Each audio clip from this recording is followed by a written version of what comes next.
right. Oh, hi everyone. I'm Kenneth Gutierrez. I'm from the UCLA Biomechatronics Lab.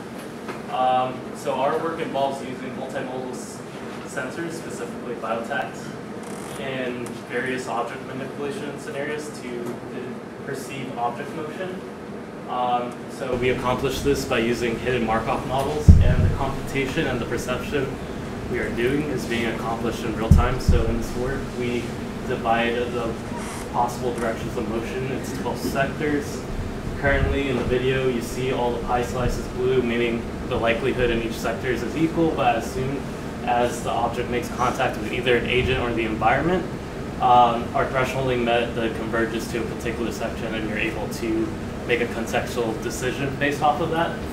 So the idea of this work is you're able to perceive external forces on the object, on the handheld object itself, and using our method. If you want to learn more, please feel free to ask me or visit my poster. Thanks. Thank you.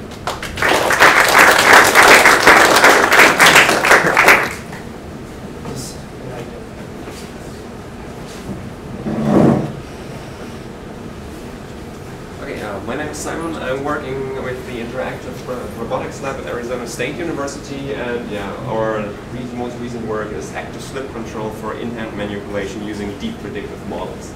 So this deep predictive model that we have is actually just like a 3-layered neural network that we train with 100 demonstrations of a slipping object. We have a special training object to do this, and based on tactile sensor information that are coming from the gripper of the robot and the object that is held within the gripper, we are able to learn the relationship between slip and the target, or the angle of the object that we're holding. We evaluated this with 2 different experiments, a static one and a dynamic task. In the static task, the objective was to rotate the objects toward a special or a target rotation, as we can see over there. And in the dynamic task, the robot itself was moving while it was supposed to rotate the object to a certain rotation. So if you're interested in this or want to see some more in-detail experimental results, please feel free to visit me at the poster. So thank you very much.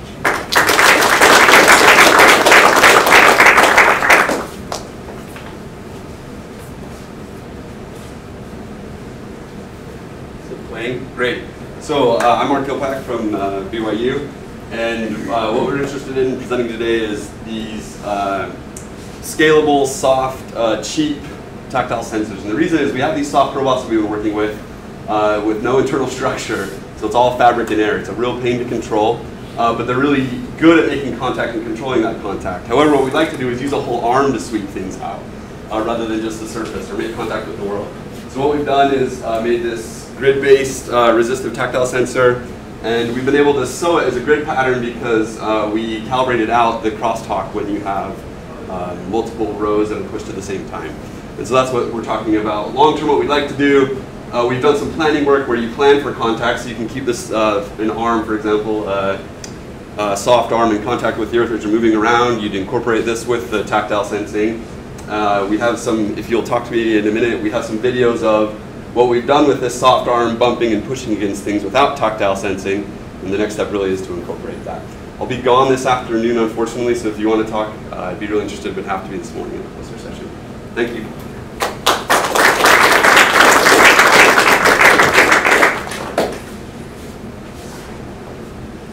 Hi, my name is Zheng Xinjia. I'm from UCLA Biomechatronics Lab, and our work is about the multimodal haptic perception within running media via recurrent neural network. This is motivated by the need to advance capabilities for the robots working or teleoperated industry side. To use the robotic hand within running media, we developed a new approach for interpreting the tactile sensor data, which includes 3 different tactile sensing modalities and using the signal processing and computation techniques. Also, we have an unsupervised pre-training step of the recurrent neural network. And our experiment setting is on the left, and here is the sequence labeling result. So when the images move slowly within the graph media, we believe it's a pure exploration. And touch the objects, the belief turns right, which means the contact is recognized. And if you are interested, please come to my poster. Thank you.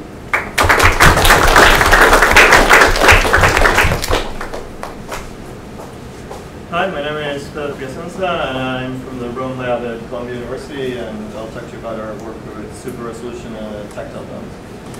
So the question we wanted to answer is, can we localize touch over a three-dimensional surface by embedding sensors inside a volume of material? And if we do, how do we distribute those sensors, and how many would we need?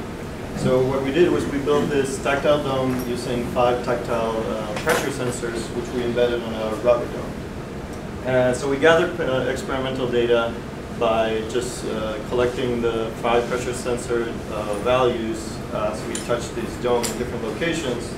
And then we also in parallel developed a simulation. And the simulation data actually correlated very well with our experimental data. So we took this data, we fed it into a regressor, and actually we found out that we can localize the touch event with a precision, with a median error of about 1.5 millimeters.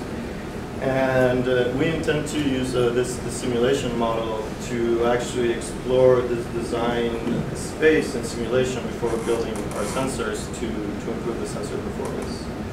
And if you want to know more about this work, just contact me at the poster session. Thank you.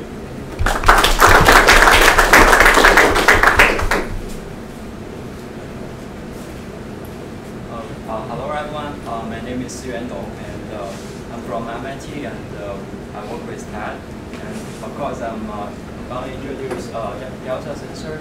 So it's a new sensor. It's also in my hand, and so this sensor is compared to the previous version, it gives much better 3D reconstruction. You can see from the picture, and it's also the fabrication process is also more standardized.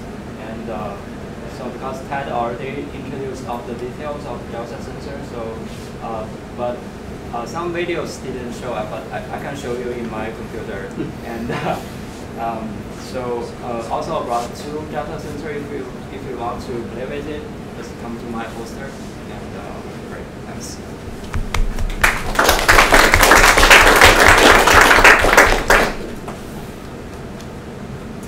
Hi everyone, my name's Ben Forcherry. I'm from BRL, Bristol Robotics Lab. So we've heard a lot about optical sensors today. This is another example of an optical tactile sensor. The ones we make are biomimetic and they're 3D printed. One of the main advantages of 3D printing is that they're very easy to adapt. They're also very cheap to make, which means we've got all this kind of range of different sensors. And each sensor's got slightly different applications. So we try and make sensors that might be applied in different places and different ways. So if you'd like to hear more about the advantages and how we apply each one of these different sensors, come and find me in the poster.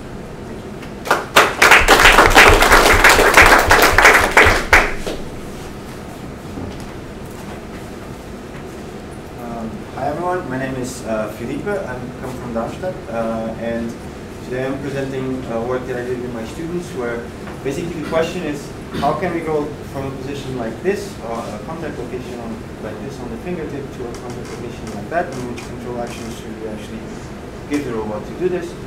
Briefly, the way that we do this is basically model based on the current contact feedback and on sensor feedback and the control action.